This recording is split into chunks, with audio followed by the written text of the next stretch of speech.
Well, let's bring in independent economist Chris Richardson now. Chris, some sweeping changes coming here to the Reserve Bank. They'll shift from down to 8 board meetings a year and press conferences after each meeting. I guess this really brings the RBA in line with most other central banks around the world.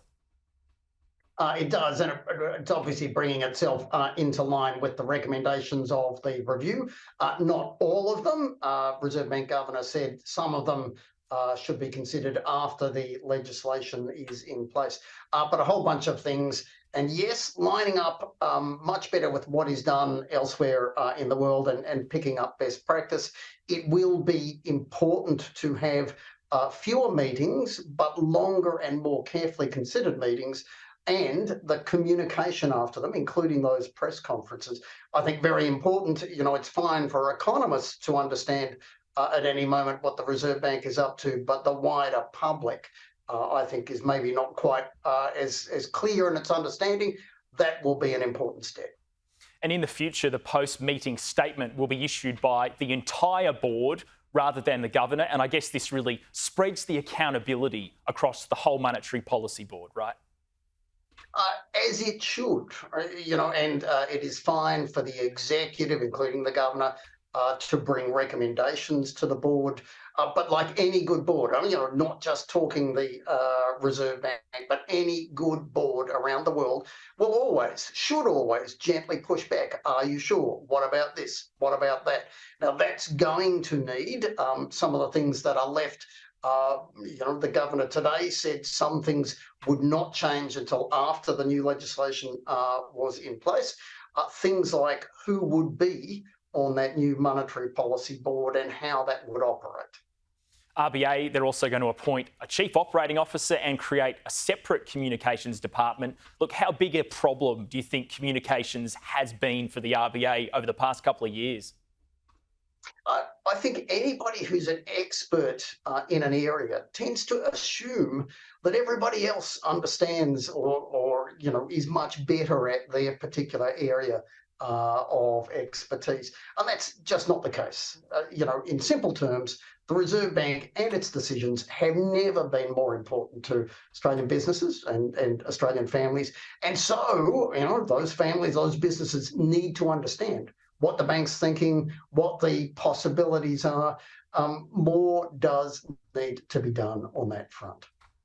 Now, there's a lot of speculation Governor Lowe's term may be coming to an end, but if there is a new governor starting in September, what sort of economy will they be inheriting from Governor Lowe? It will be one on that narrow path. We have increased interest rates a lot, and the cost of that still coming through the system. Almost 1 million home loans taken out at very cheap rates during COVID will reset to become much, much more expensive. That says the economy is going to get worse before it gets better. Having said that, the Australian economy looking still a bit more healthier than a bunch of others around the world, aided by our strong population growth. And you wouldn't say that any change of governor, that new person would be overly worried by where we are relative to where many other nations are. What would it take to push Australia into a recession? And because of our very strong population growth right now, the massive intake of migrants, I don't think recession or not is a great way to think about Australia. The question is, will there be a bunch of pain? I do think that wage growth has probably already caught up with price growth, so I don't think wage earners get any worse off.